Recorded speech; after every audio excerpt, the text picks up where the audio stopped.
Party మార్పు ప్రచారంపై Tatikonda Rajaiah clarity. Nizamabad జిల్లా ఆలూరులో kidnap కలకలం. ఇష్టారాజ్యంగా వ్యవహరిస్తున్న ప్రైవేట్ ట్రావెల్స్. కుక్కల దాడిలో తెగిపడిన బాలుడి చెవి భాగం. ఇలాంటి వార్తలను 30 సెకండ్స్ లో చూద్దాం.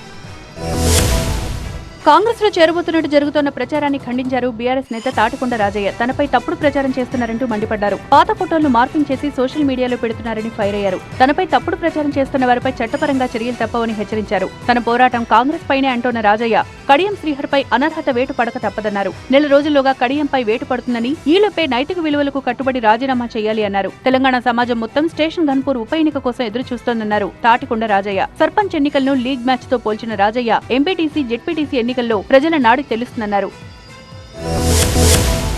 ఆంధ్ర, ఒడిశా మధ్య నడుస్తున్న ప్రైవేట్ ట్రావెల్స్ ఇష్టారాజ్యంగా వ్యవహరిస్తున్నాయి. సామర్థ్యానికి మించి బస్సులో ప్రయాణికులు ఎక్కిస్తూ ప్రజల ప్రాణాలతో చెలగాటమాడుతున్నారు ప్రైవేట్ ట్రావెల్స్ సిబ్బంది. మొన్న జరిగిన ఘాట్ రోడ్ ప్రమాదంతో అప్రమత్తమైన ఏపీ పోలీసులు ప్రైవేట్ బస్సులపై ఫోకస్ పెట్టారు. ట్రావెల్స్ బస్సులను తనిఖీ చేస్తూ ప్రయాణికుల భద్రత కోసం చర్యలు చేపడుతున్నారు. తనిఖీల్లో భాగంగా ఒడిశా నుంచి విజయవాడ వస్తున్న సంగీత ట్రావెల్స్ బస్సును అడ్డుకున్నారు చింతూరు పోలీసులు. ఈ బస్సులో 100 మంది ప్రయాణికులు ఎక్కించారు సిబ్బంది. బస్సులో నిలబడి అవస్థలు పడుతూ ఇరుకిరుగ్గా ప్రయాణిస్తూ వచ్చారు ప్యాసింజర్లు. అధిక లోడుతో వెళ్తున్న సంగీత ట్రావెల్స్ బస్సును సీజ్ చేసిన పోలీసులు ప్రయాణికులు ఇతర వాహనాల్లో పంపించారు.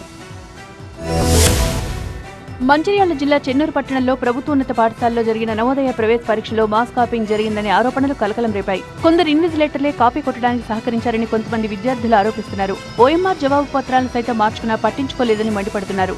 మాస్ కాపీయింగ్ జరగడం వల్ల కష్టపడి చదివిన విద్యార్థులకు అన్యాయం జరుగుతుందని ఆందోళన వ్యక్తం చేశారు. ఈ అక్రమాల కారణంగా తమ భవిష్యత్తు ప్రశ్నార్థకంగా మారిందని ఆవేదన చెందారు. మాస్ కాపీయింగ్ సహకరించిన ఇన్విజిలేటర్స్ పై వెంటనే చర్యలు తీసుకోవాలని డిమాండ్ చేశారు. ప్రతిభ ఆధారంగానే ఫలితాలు రావాలని, అక్రమాలకు పాల్పడిన వారిని శిక్షించాలని డిమాండ్ చేశారు విద్యార్థులు.